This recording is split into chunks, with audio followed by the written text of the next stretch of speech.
If when you open the beehive, you find that you're very unsure of yourself, clumsy, making a lot of little mistakes that you think are causing more harm to the bees and not helping as much as you should, this video is for you.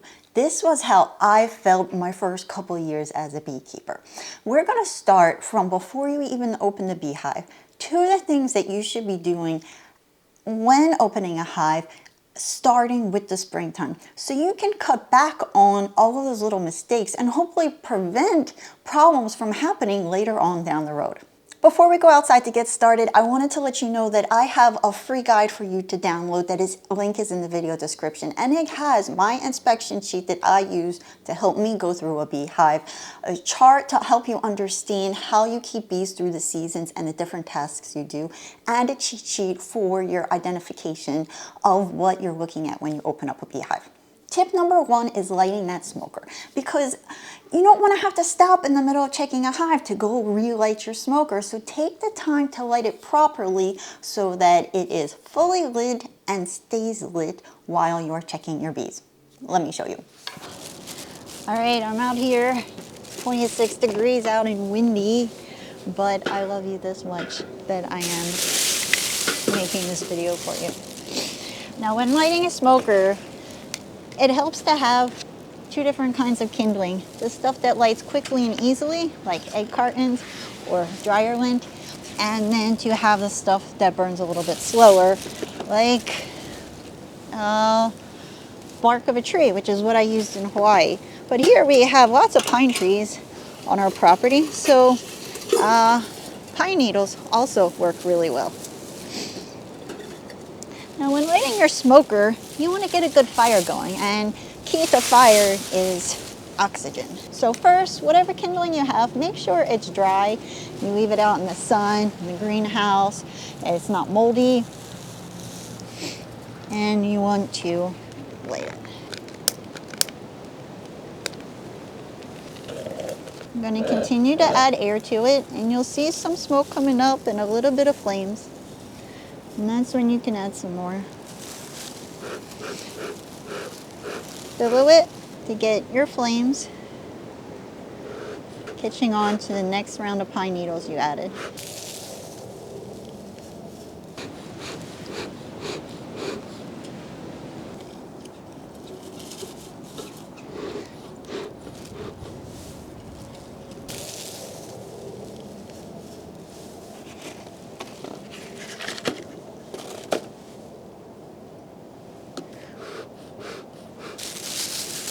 Tip number two is practice. This starts with the very first day you get your hive.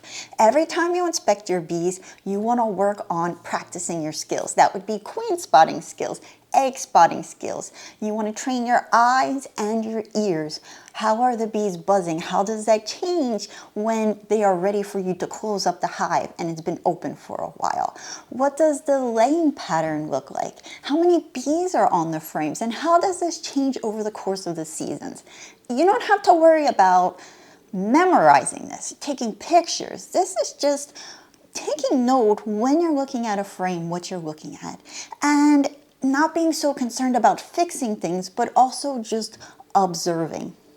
The best way to know if your hive is healthy and if what you are looking at is normal is to just keep looking, and then next year you'll be able to compare it to your other year, and you'll be able to compare it to the other hives in your apiary. While we're on the subject of queen spotting, I want to give you my top 2 tips for spotting the queen every time. I don't use the phrase every time lightly. Never use the phrase every time when beekeeping, but I had a boss who was a 4th generation beekeeper. He said his first hive was given to him as a gift when he was 5 years old. And this guy knows bees. So this is what he taught me. When you are getting your frames, top bars loosened, and you pull it out, this is when you want to spot the queen. You don't do it after you've inspected the entire hive, and it's the last thing you do. As soon as you pull out that very first frame, the first thing you want to do is look for the queen. And before you even look at the frame in your hands, do a good quick check. to see if you can spot a different colored bee walking around on that frame.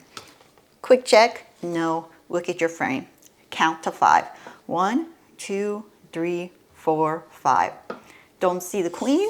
Flip it over and look on the other side and count to 5. 1, 2, 3, 4, 5. You're not looking at every single bee individually. You are letting your eye, you're looking at the frame in about thirds.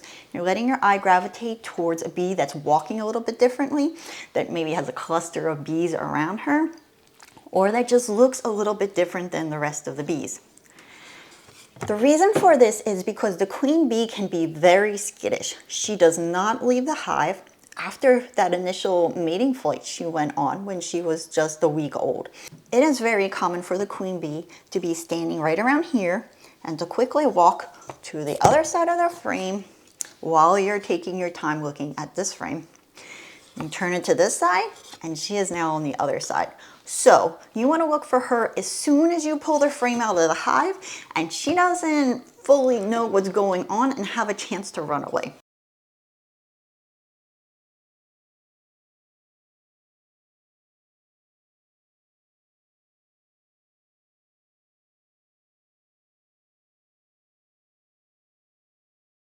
Now when it comes to spotting eggs, it's normal for people to have trouble seeing them since they are so small. Getting a flashlight or the flashlight from your phone and shining it in the cells on days when it's not sunny out is incredibly helpful.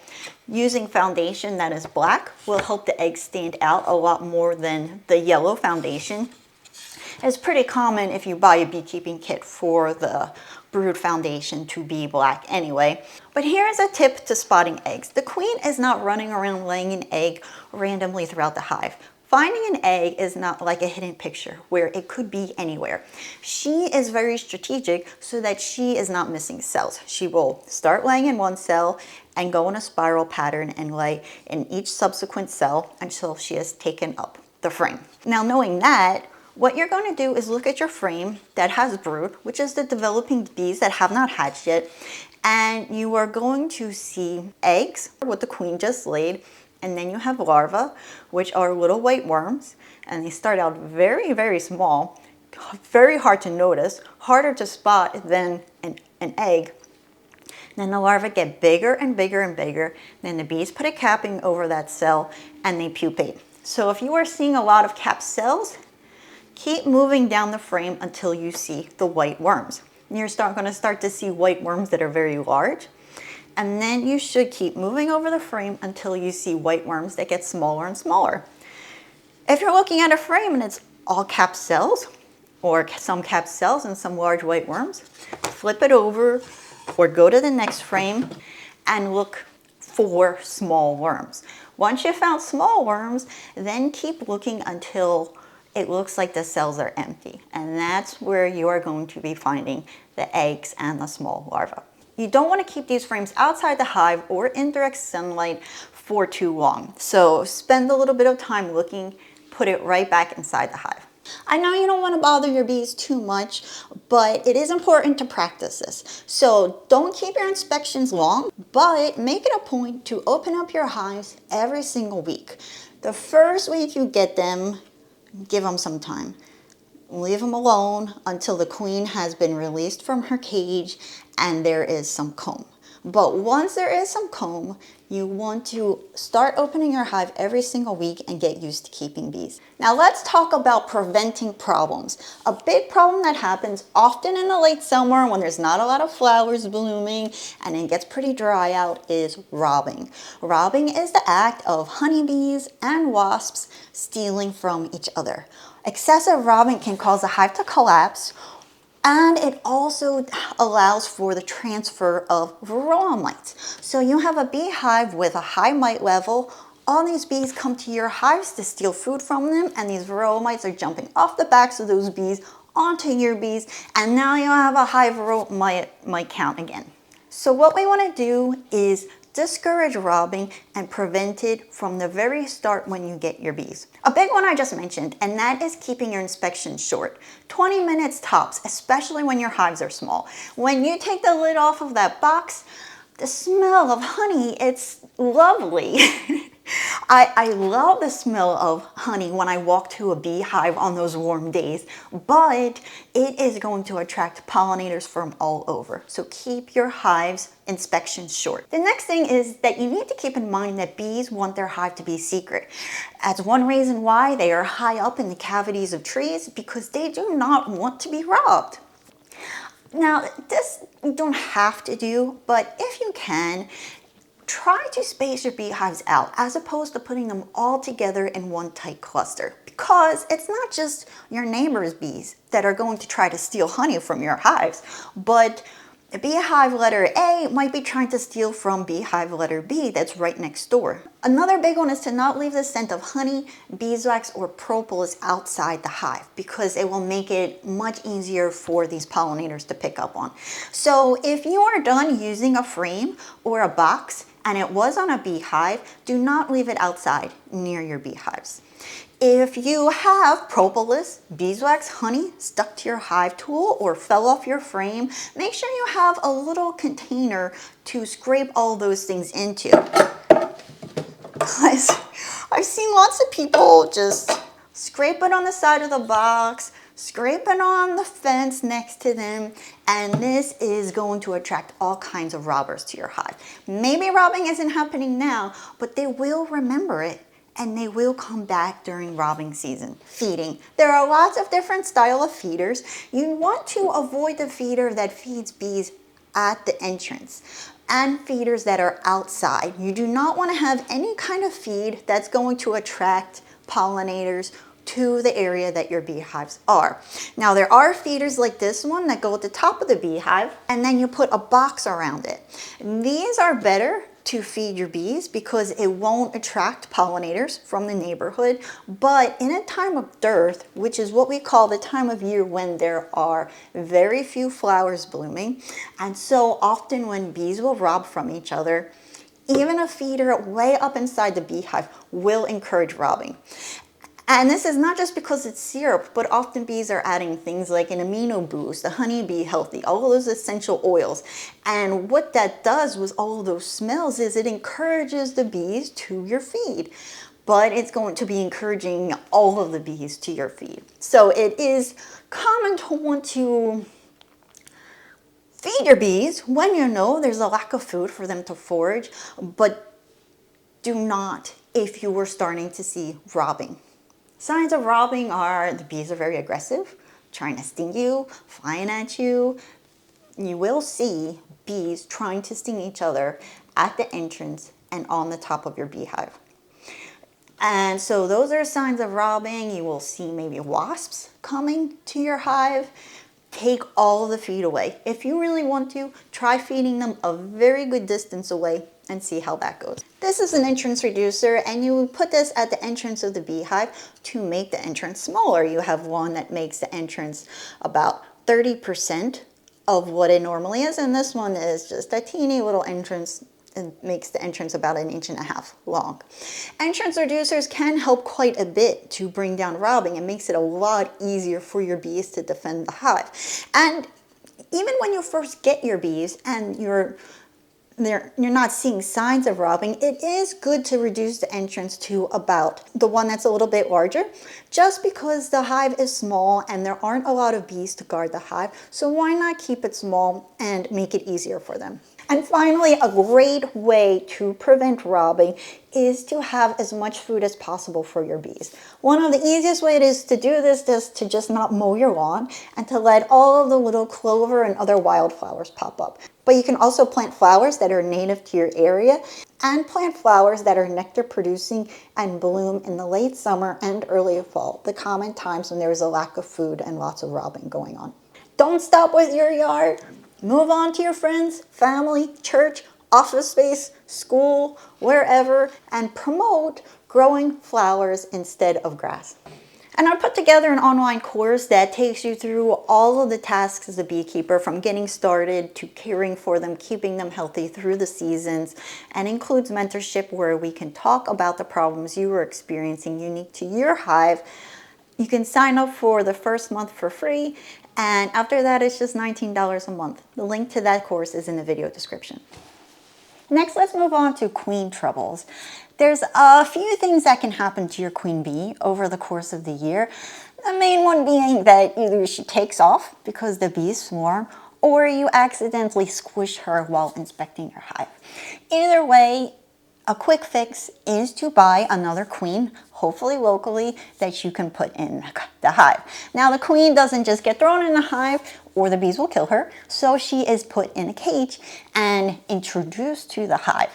Usually she's in that cage for 3 or 4 days, and then the bees have accepted her and she can go out and start laying eggs, and they can be one big happy family.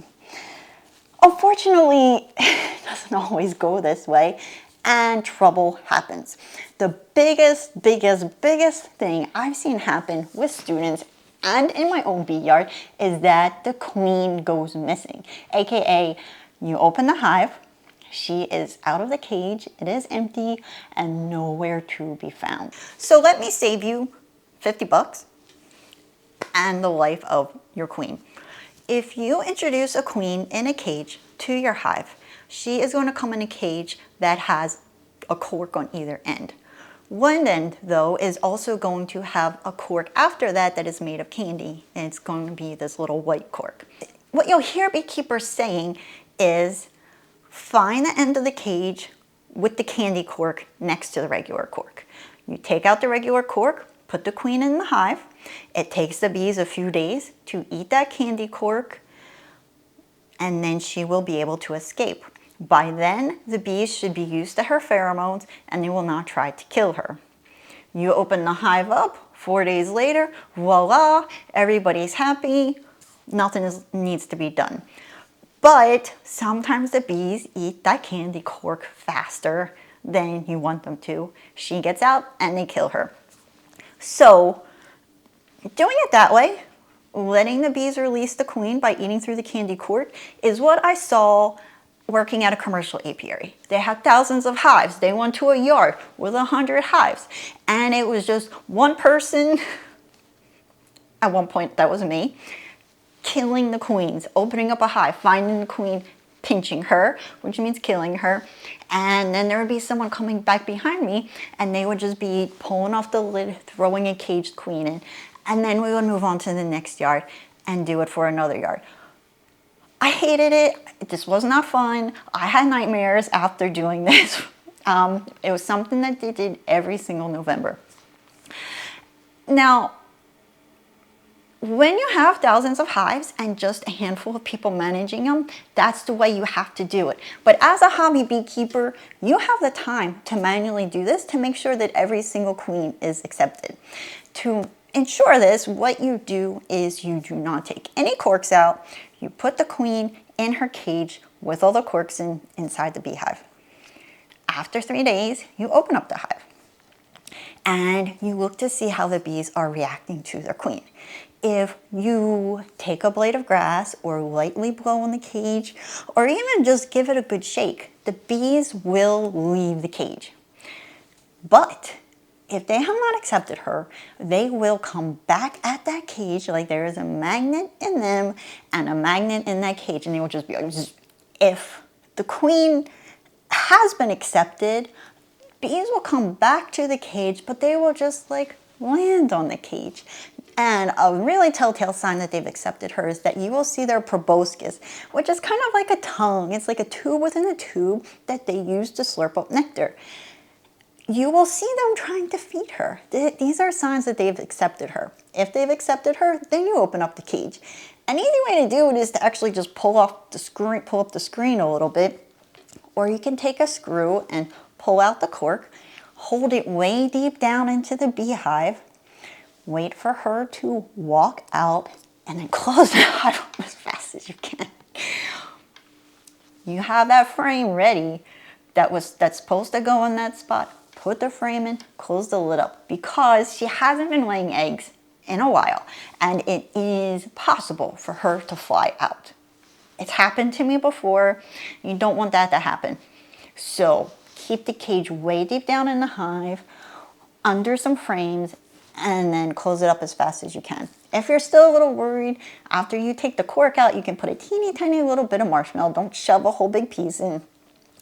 and then put it back into the hive.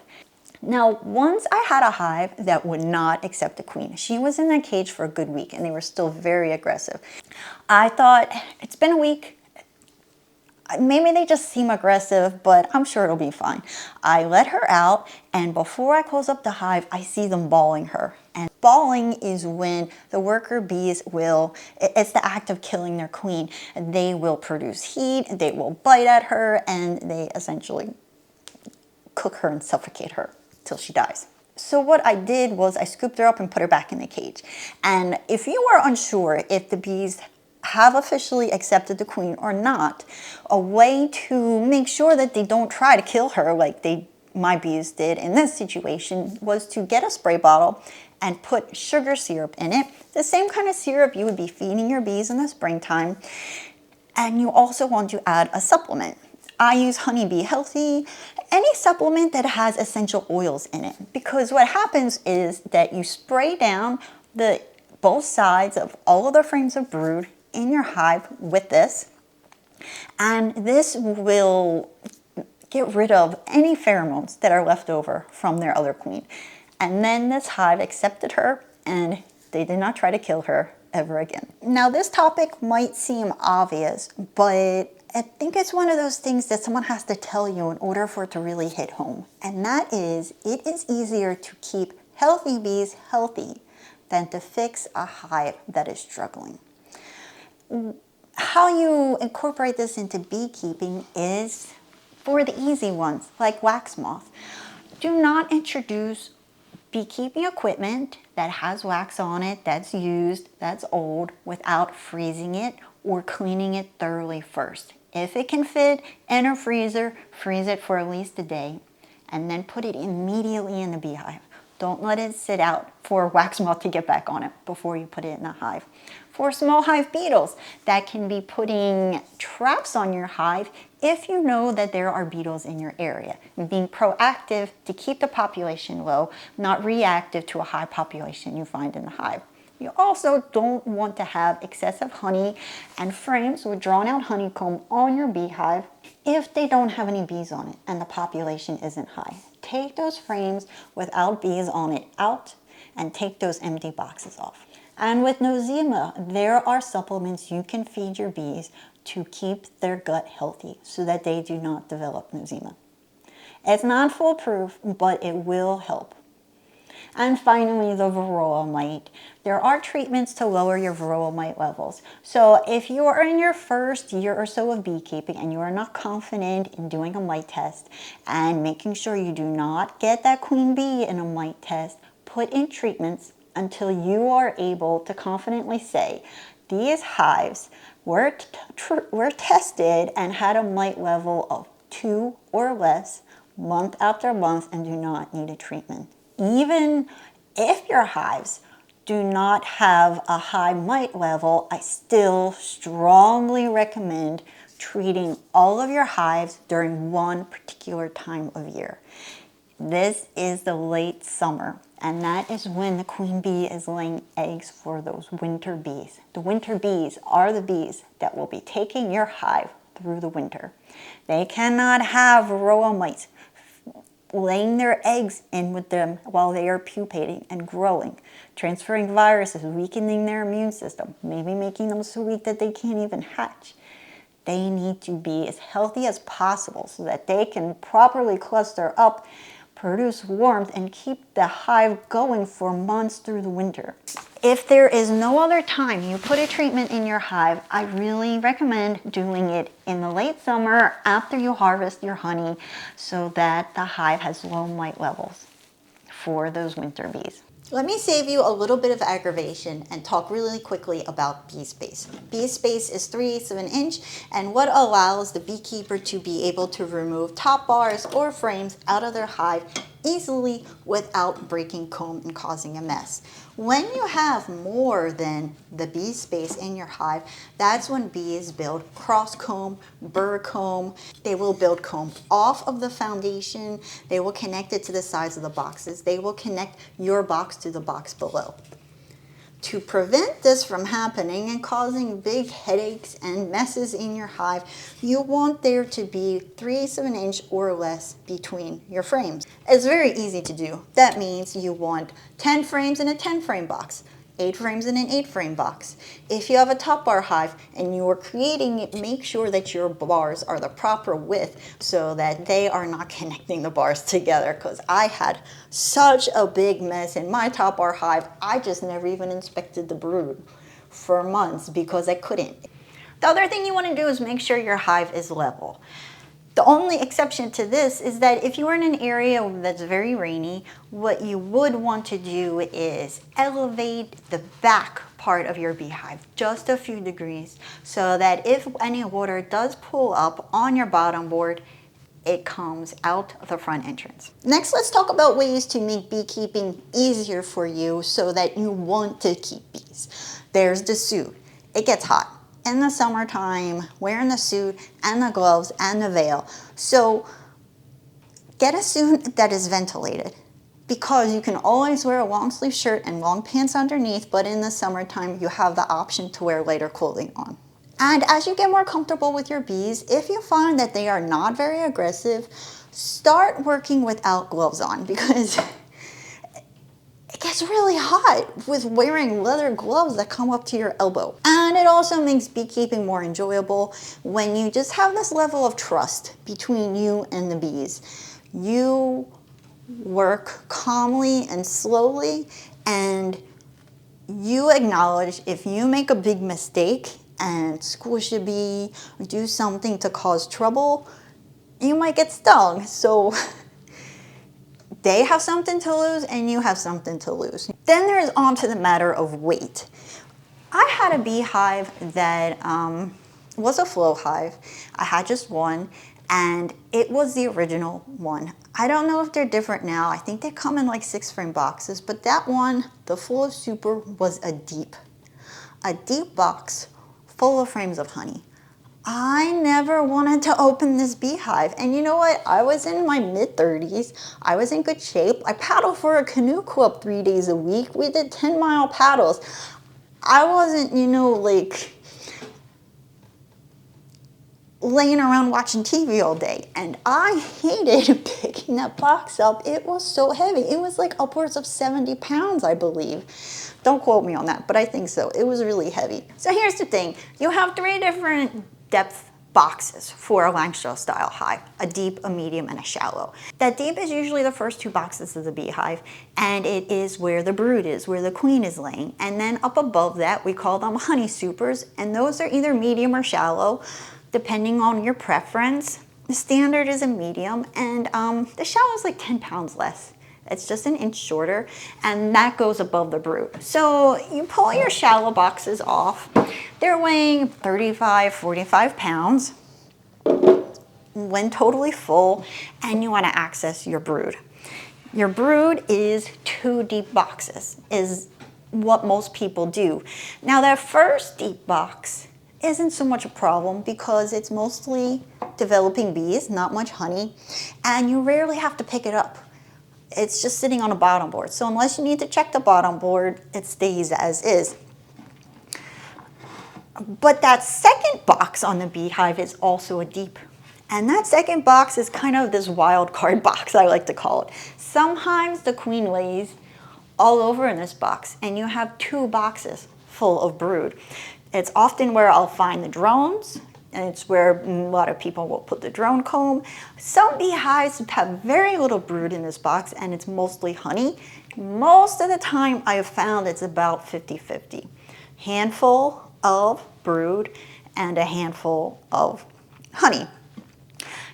This box gets heavy. And when I say heavy, it's becoming over 35 pounds. You're looking at 45, maybe 50 or more. And of course, it depends on what your queen's choosing to do in this box. So if weight like that is going to be a problem for you, there are ways to work around it. Now you'll see people will have all medium boxes instead of any deeps. And that's really the best way to do it if you are concerned about weight. just don't even bother with the deep boxes. Some people will just have 2 deeps and all mediums, and they will just deal with whatever weight happens to be in that second brood box. And some people will see other videos I've done where I have 1 deep and all mediums up above that, and they'll say, why do you do it like that? That might be a good option for me because that second deep gets really heavy. That is where you don't want to do it that way. If you live in a warm climate where year-round, you can always open your hives. That is what people do. That's what they did at the commercial apiary I worked for. All of their boxes, except for the first, were mediums. But if there is a time of year in which it is too cold to open up your beehive, you either want to go with 2 deeps and all medium or shallows up above that, or you want to go with all medium boxes and don't worry about any deeps. And the reason why is because when you prepare your hive for the cold winter, you're gonna maybe have some brood still in your hive. You're gonna have frames of honey you want in that hive. And you want your frames to all be the same size. Also, when you're just getting your hives ready to prevent swarming and maybe make nukes to sell to people, you want all of your frames to be the same size. So either go with all deeps for your brood section or go with all mediums for your brood section. Don't do half and half unless it is warm out year round. But plan for this in advance because you want beekeeping to be enjoyable. And if you dread the heaviness of the hive and having to take everything apart, you're not going to enjoy it and you're going to put off checking your hive and doing what you need to do for your bees. And we want this to be fun. This is supposed to be fun. We're not supposed to be killing ourselves. Oh, hey, and one random tip before I go. Don't do this. Never hold a frame by the hook unless you want to really make your bees angry, because you drop them on the ground and they're all over the ground and now you're picking them up one by one with your bare hands. Thanks for watching. Now on to the next step, which is opening a beehive with me. Check out this video to learn all about what the beekeeper does.